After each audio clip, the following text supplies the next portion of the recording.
Bonjour à toi et bonjour à vous qui nous regardez. Aujourd'hui, j'accueille une super personne qui va nous parler comment, à un moment critique de sa vie, en écoutant son intuition, il a réussi à se lancer dans l'impossible. Merci en tout cas, Jean-Luc de Vacteur, de partager tes infos. Ce que j'apprécie énormément, c'est que tu fais partie des rares personnes qui arrivent à parler business aux entrepreneurs et en même temps à parler d'alignement, d'intuition, de connexion à soi. Et je trouve ça assez incroyable de pouvoir mélanger les deux.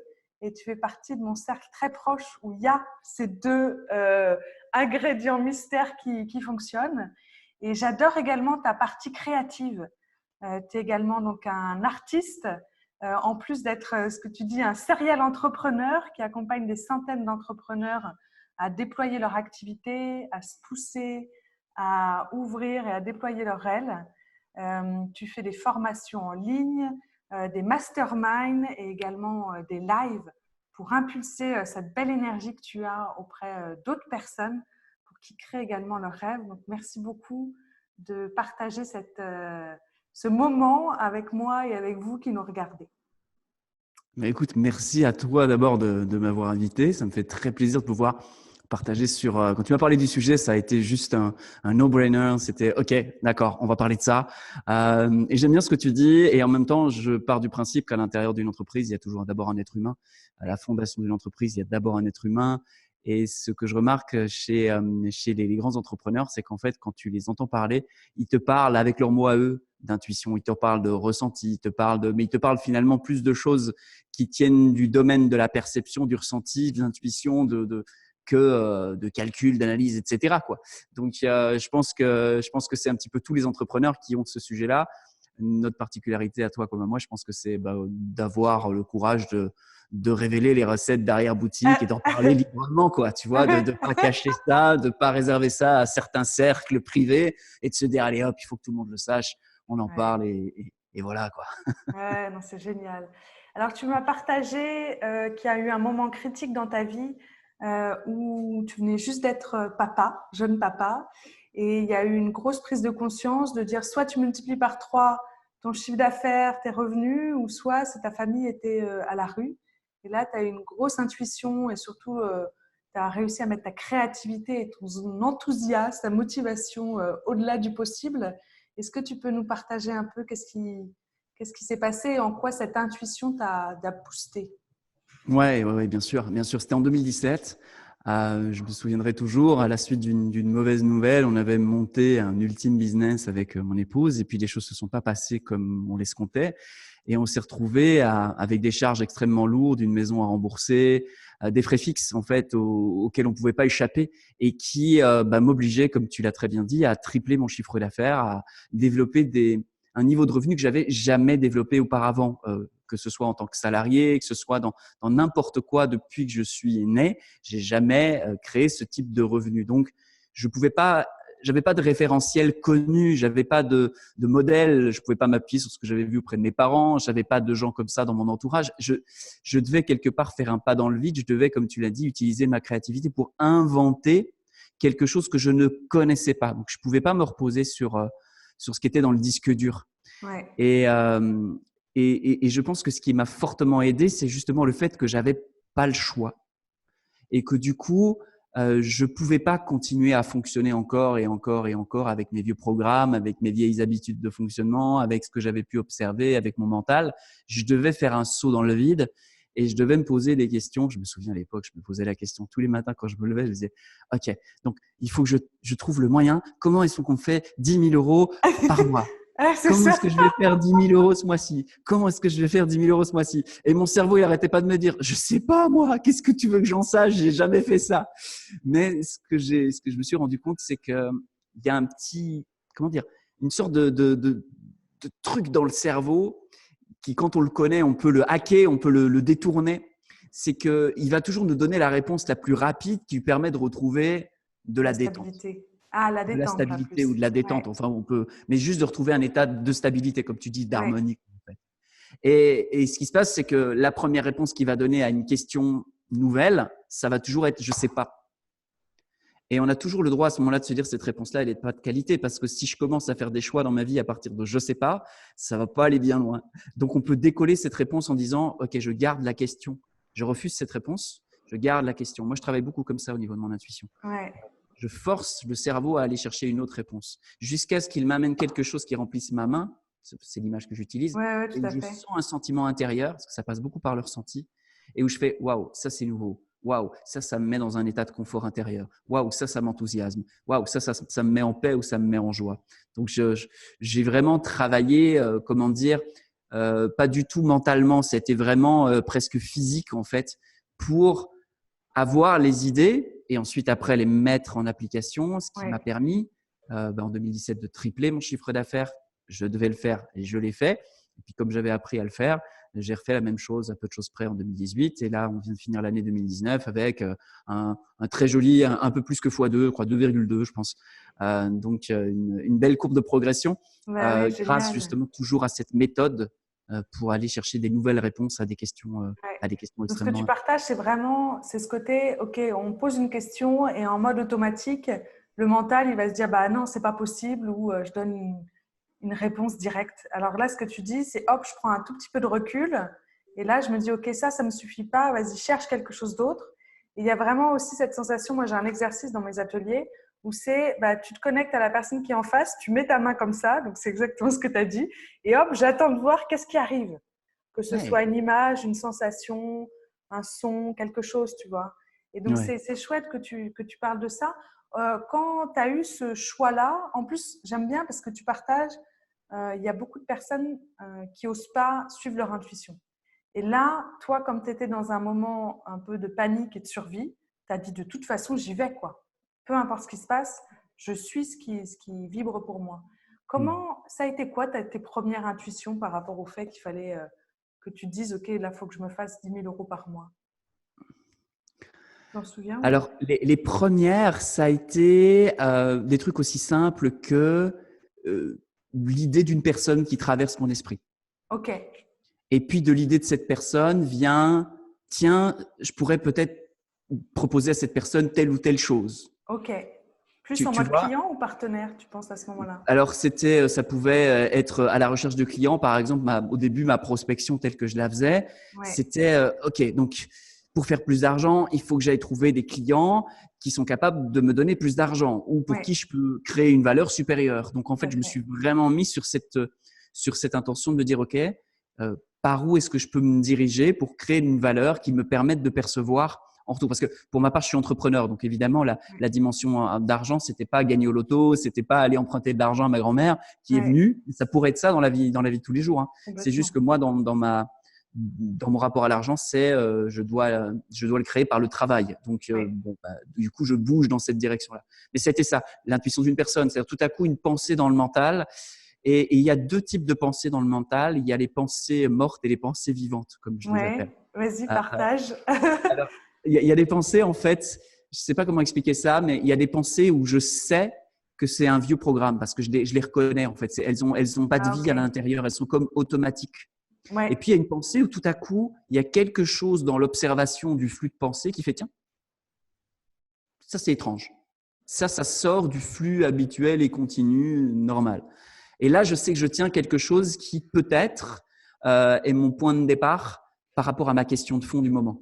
je comprends. Donc, je travaille un peu comme un chercheur d'or. En fait, il y a un flux de pensée, puis à un moment donné, il y a un petit truc qui sort, et là, je m'approche. Je vais vraiment, comme si je m'approchais, je vais regarder, je vais inspecter, j'en fais le tour, j'essaie de la déplier dans un sens, dans l'autre. Je joue un peu avec. C'est un peu comme ça que Ouais. je fonctionne par rapport à ça. Et tu le vois, toi, c'est plus au niveau des couleurs, tu es plus visuel, c'est-à-dire que la pensée, elle va être noir et blanc, donc c'est automatique.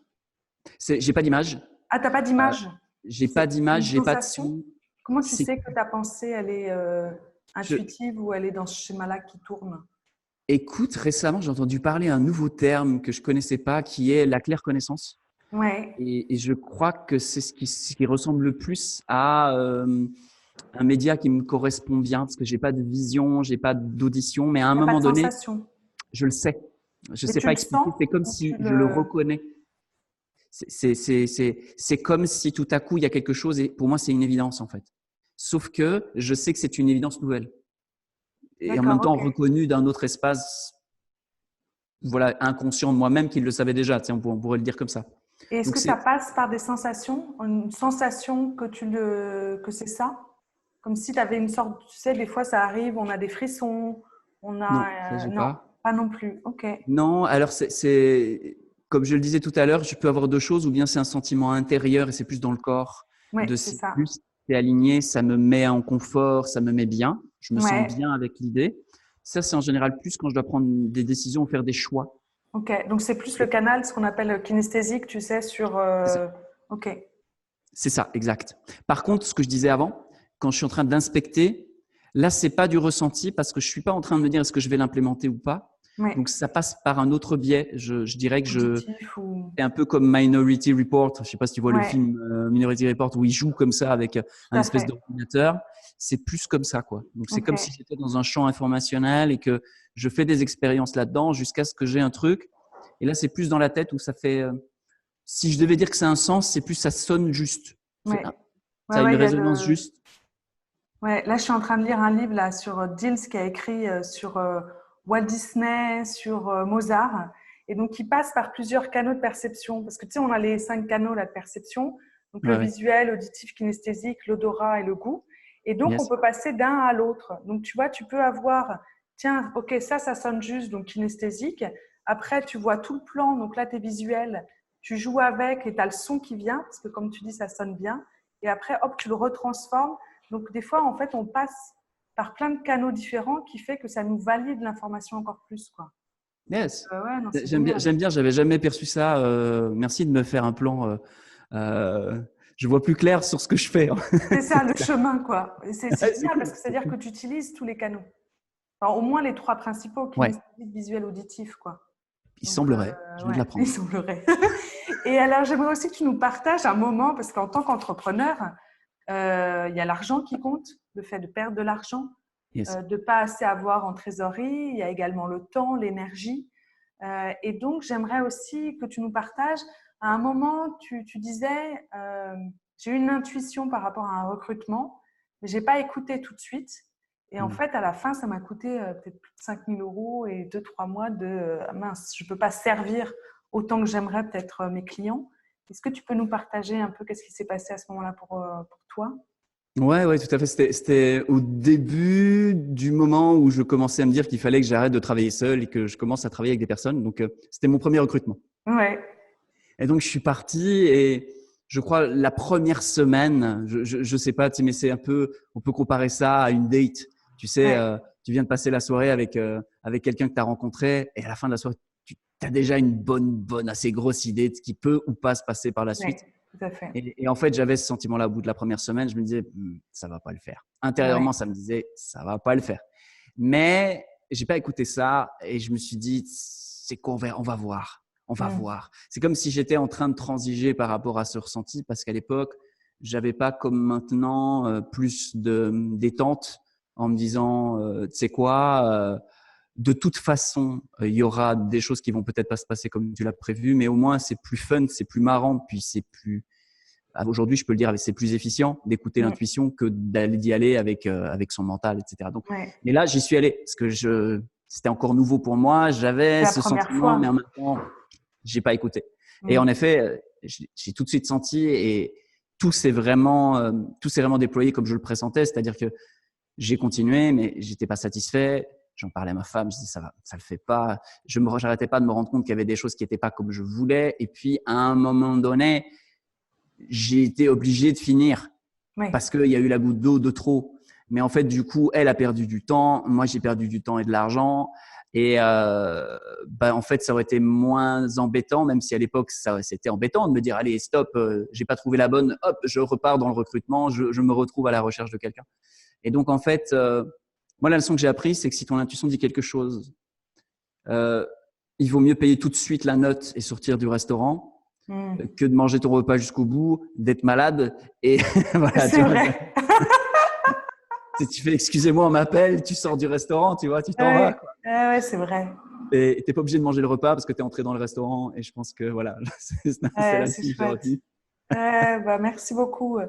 Et alors, ce que j'ai beaucoup aimé dans nos échanges, c'est ta manière de jouer avec tes canaux de perception, de voir à un moment, c'est le kinesthésique, les sensations, à un moment, hop, tu as la vision globale du projet, tu joues avec, tu t'entends, qu'est-ce qui sonne bien ou pas, et l'harmonie ou la symphonie qu'il y a. Et ça, je trouve ça assez chouette de jouer avec. Et le fait voilà, que tu partageais, ça peut autant quitter le resto le plus tôt possible pour avoir une petite note, même si on a perdu un peu d'argent, que d'attendre la fin et d'être malade. Donc, je te remercie beaucoup pour ces enseignements et ce partage-là. Avec plaisir. Où est-ce qu'on peut te retrouver? Est-ce que tu as une actualité où les personnes qui veulent en savoir plus sur toi et rentrer dans ton programme exponentiel? Alors, il y a plusieurs endroits. Évidemment, il y a les réseaux sociaux, hein. J'ai une chaîne YouTube. Il suffit de chercher Jean-Luc Devacter sur Je vais YouTube, mettre en dessous, ouais. sur Facebook.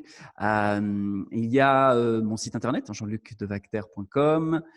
Et puis, actuellement, je suis en plein en train d'ouvrir les portes de mon prochain événement live qui s'appelle le Exponentiel Live. Voilà, j'ai l'ambition de pouvoir regrouper entre 200 et 300 personnes Excellent. pour un week-end absolument exponentiel et exceptionnel. Donc, toutes ces infos-là vont certainement pouvoir se trouver sur mon site, sur les réseaux sociaux. Enfin, je vais en parler partout dans les semaines et les mois qui viennent. Donc voilà, ce sera peut-être l'occasion d'avoir une conversation de vis-à-vis, de se voir et de se parler avec les auditeurs qui te suivent et qui auraient envie d'exponentialiser, d'échanger un peu plus loin sur comment est-ce qu'on peut mettre l'intuition au contact des réalités concrètes du business et voilà, avoir des jolis résultats. Exactement. Allez-y les yeux fermés. En plus, vous rencontrez des gens extraordinaires. Non, c'est vrai, tu attires vraiment des personnes et des entrepreneurs qui ont cette qualité de présence, qui ont cette envie de contribuer au bien-être d'autrui, d'impacter le monde. Et tu diffuses cette énergie-là. Donc, c'est vraiment très agréable d'être à tes côtés et de te voir évoluer et accompagner des personnes qui sont ravies d'être accompagnées par toi. Alors, si vous avez reçu ou vibré à une clé que Jean-Luc a partagée, rajoutez un petit commentaire. Qu'est-ce qui vous a plu dans ce partage? Et vous également, quel est votre ou vos canaux de perception? Est-ce que vous en avez un? Est-ce que vous en avez deux? Partagez ça en dessous de la vidéo. Merci beaucoup, Jean-Luc. Et puis à Merci très à toi. vite. À très bientôt. Bye bye.